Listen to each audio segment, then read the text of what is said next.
Une journée importante ce mercredi 28 juin 2023, c'était à l'hôpital européen à Marseille. Un hommage a été rendu à Daniel Lévy. J'ai eu l'honneur de rencontrer le médecin Michel Rubirola, premier adjoint de la ville de Marseille. J'ai rencontré aussi le président honoraire du CRIF, Benjamin Bruno. C'est une journée importante à plusieurs titres.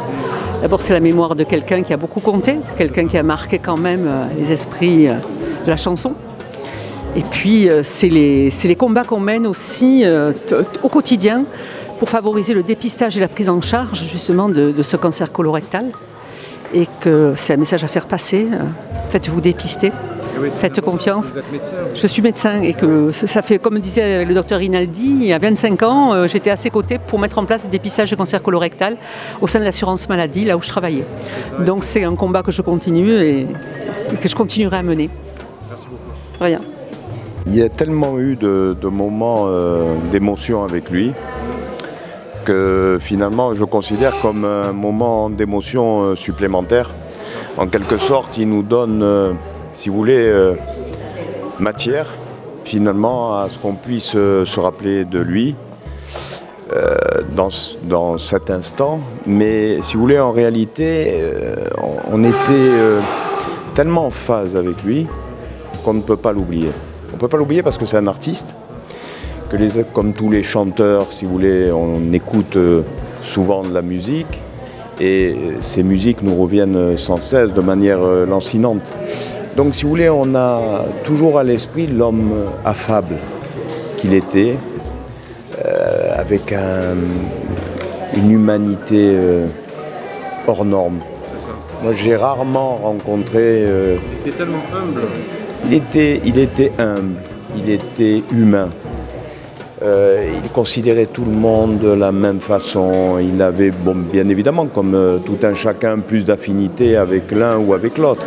Mais il était ce qu'on peut appeler quelqu'un de parfaitement aimant, qui aimait la nature humaine au plus profond de lui-même.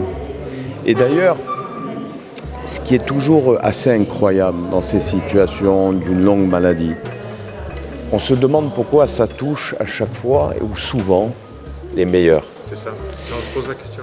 Regardez, là, Claude Barzotti qui est parti il y a quelques jours aussi, pareil, idem.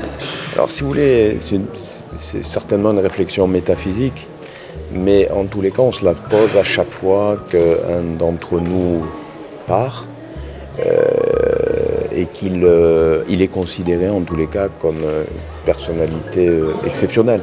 Voilà. Et Daniel, c'était ça. C'est quelqu'un avec un grand cœur. Il y a tellement de choses à dire. Je crois qu'il était rempli finalement de qualité. J'ai jamais entendu sur lui un défaut. Très sincèrement, même des gens qui n'étaient pas forcément ses amis, tout le monde était unanime sur les traits de sa personne. Et on a encore une fois, moi ce que je retiens de lui d'abord, c'est tout ce que je viens de vous dire, mais c'est aussi le fait qu'il n'est plus là.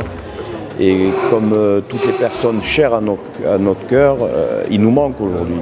Voilà, il va nous manquer, mais il nous manque déjà, et il nous manque depuis la première minute où il a quitté ce monde. Et je crois que finalement, c'est ça qu'il faut retenir, c'est le fait, encore une fois, que l'âme chère, qui est chère à notre cœur, nous quitte, et que malheureusement, on est sans moyens, sans défense, sans solution. Et on est obligé d'assumer, et on assume avec beaucoup de peine, mais on assume quand même. Les amis, à suivre beaucoup d'interviews, des amis de Daniel Lévy, de la famille de Daniel Lévy, des médecins qui ont suivi tout le parcours de Daniel Lévy. Les amis, il faut faire un don, n'oubliez pas de faire un don à l'association de Daniel Lévy, un piano pour la vie, et restez connectés sur TVF Sud pour suivre les reportages. À très bientôt les amis.